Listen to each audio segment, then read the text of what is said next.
But first, there is nothing more important right now than inflation, the cost of living crisis, and concerns about a global recession. You can't escape it.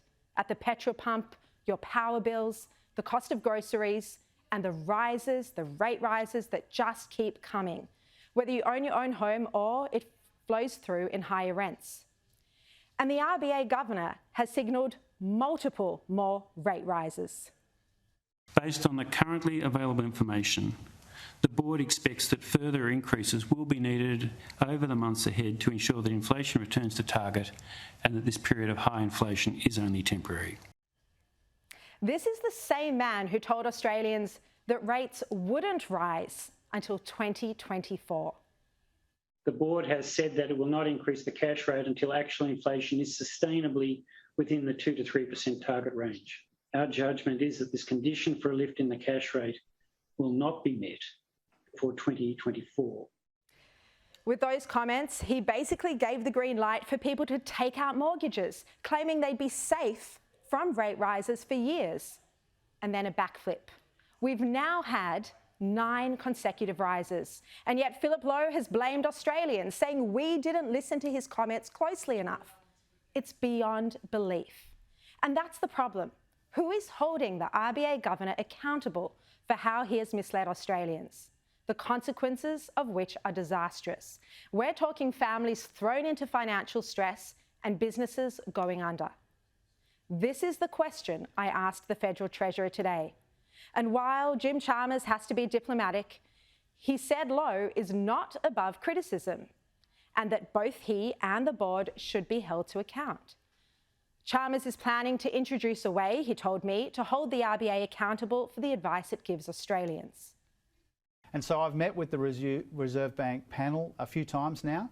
We've had some good conversations. They've also met with the opposition, the crossbench and others. They've done a heap of consultation. And I know that one of their focuses is how do we make sure that when a decision is taken, it's communicated effectively and also that people who take that decision are accountable for it. The RBA is walking a tightrope, raising rates to tackle inflation that has reached a 30-year high of 7.8%. But given Philip Lowe's track record, how can we have any confidence that he's getting the balance right between reining in inflation and avoiding sending us into a recession? Labor, meanwhile, needs to make sure that it is not making the inflation crisis worse as well. Chalmers insists that fiscal and monetary policy are working in tandem, but his last budget in October had net spending growth. I asked him how tough he was prepared to be in his upcoming May budget. Will he be an unpopular treasurer in order to tackle inflation? And our exclusive sit-down is coming up later this hour. Governments of all persuasions, they like to pretend that rising inflation has nothing to do with them. It's all because of global conditions.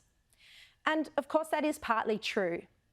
But leading economists say it's also the COVID lockdowns introduced by governments that have thrown us into this mess, causing major disruption in supply chains. Listen to this. Here is Mervyn King, the former head of the UK Reserve Bank, making that point in October. And during COVID, when the economy was actually contracting because of lockdown, central banks decided it was a good time to print a lot of money. That was a mistake. That led to inflation. We had too much money chasing too few goods, and the result was inflation. That was predictable, it was predicted, and it happened. And former Federal Reserve Board member, Professor Randall Kroesner, he said the same thing. He said, we'd like to think of economies as vibrant and resilient, but there's obviously a difficulty in starting and stopping production, turning them on and off again, that hadn't been fully appreciated. And the Australians, Adam Crichton, and he was once a member of not the board, but he was once worked at the RBA. He writes in his column today, central banks are trying to reverse inflation created by government stimulus packages introduced in tandem with hubristically destructive mandates that shut down economies for almost 2 years. Crichton says all that is going to have very significant, perhaps even epic, economic costs, which are now emerging. And Adam will be on my show tomorrow night to talk a bit more about this. But rising interest rates are now firmly a political issue. You'll remember that during the election campaign, Labor promised to bring down the cost of living. It was a promise they could never keep. And almost a year on, that pledge looks absurd.